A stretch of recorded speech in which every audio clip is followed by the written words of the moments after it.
Let's talk about one of the most misunderstood ideas in the entire Bible, the fire at the end of the world. For so many people, that phrase just brings up images of fear, of chaos. But what if we've been looking at it all wrong? What if it's not actually about an ending, but a really profound new beginning? I mean, have you ever really stopped to wonder about that? This isn't just some small detail. It's a theme that shows up again and again. It's not a footnote. It feels more like a headline. And it really begs the question, what is God trying to tell us with this powerful, and let's be honest, kind of terrifying image of fire? And, it's easy to see why we think that way. The language is intense. The common picture is of a world just spinning out of control, ending in this meaningless, chaotic blaze, a final cosmic dead end. But what if that's not the whole story?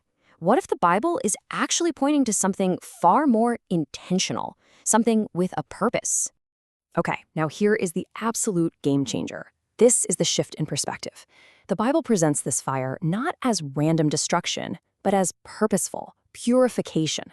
That one word, purification, it changes everything. The fire has a purpose, not just a presence. And that reframes the whole event from an act of anger to an act of divine restoration. This passage from 2 Peter just nails it. The Apostle Peter talks about the elements melting with intense heat, which sounds absolutely terrifying, right? But he doesn't stop there. His very next thought is the reason for it all: to prepare the way for a new heaven and a new earth, a place where righteousness isn't just a visitor, but where it actually dwells. The fire isn't the final scene, it's just the scene change. So how does this purification thing actually work? Well, the Bible gives us this incredible metaphor, one that people in the ancient world would have understood instantly: the process of refining gold. Let's dig into what that really looks like. Think about it like this.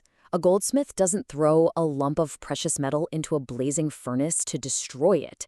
That would be insane, right? No, he does it to burn away the dross, all the junk, all the impurities that make it less valuable. The heat separates what's worthless from what's priceless. In the exact same way, God's fire isn't meant to destroy creation itself, but to burn away the deep-seated corruption that has stained it for so long. And what are these impurities? The Bible is super specific here. We're talking about the fundamental brokenness of humanity, the violence that has filled history books, the pride that sets us against God and each other, the idolatry of worshiping things instead of the one who made them, and the systems of injustice that crush people. These are the things the fire is targeting. Now get this, because this is a crucial point. The same fire has two completely different effects, and it all depends on what it touches. The prophet Malachi tells us that for the arrogant and the wicked, those who embrace the corruption, it's a day of judgment. It burns them up like stubble. But for those who revere God, it's a day of healing. The Sun of Righteousness rises. It's a day of freedom. This is the divine pattern we see over and over. Judgment on evil isn't the end of the story. It's the necessary step before true, lasting restoration can happen. You gotta remove the cancer before the body can be truly healthy. Judgment first, then restoration. But here's where this whole thing stops being a giant, far-off global event and gets incredibly personal. We're moving from the world out there to the world in here, inside the human heart. Because this fire isn't just for the planet. It's a test for every single one of us. Let's use this term, spiritual diagnosis. It's this powerful idea that the final fire acts like a divine MRI scan. It reveals with perfect, unavoidable clarity what is truly inside a person. Everything that's been hidden will come to light. Every motive, every secret allegiance, it all gets exposed. This is such a powerful thought. It forces us to see these events not as something distant that we might watch on the news one day, but as something that directly concerns the state of our own soul. It is a diagnosis of humanity, one heart at a time. And what does this diagnosis show? Well, it reveals the absolute bedrock of our character. Is our core attitude one of faith in God or rebellion against Him? Is our life really built on love or on self-serving pride?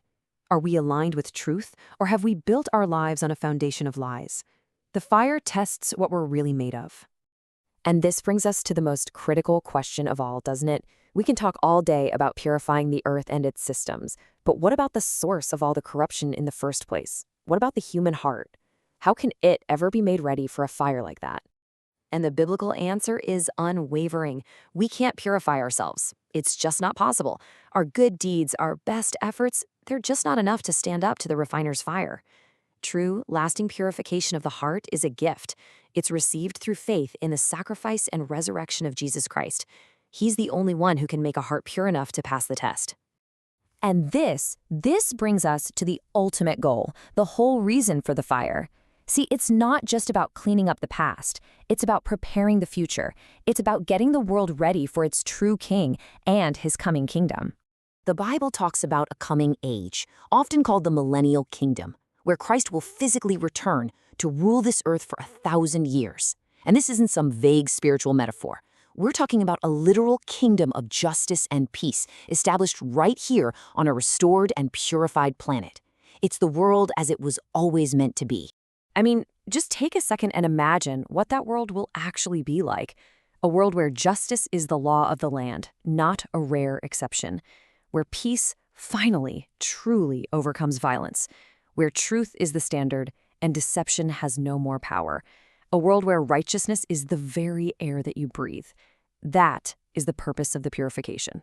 So the big takeaway from all of this, it's not about getting out your charts and trying to circle a date on the calendar. The real preparation isn't intellectual, it's relational. It's about the transformation of your heart, and that starts today. It's about aligning your heart with the King who is coming. And for those whose hearts have been purified through Christ, that day of fire is not a day to be afraid of. It's a day of vindication. It's not the end they're dreading. It's the beginning they have been waiting for. It is the day their king finally comes home. And so we have to end with the one question that this entire explainer has been leading to. It's the ultimate spiritual diagnosis.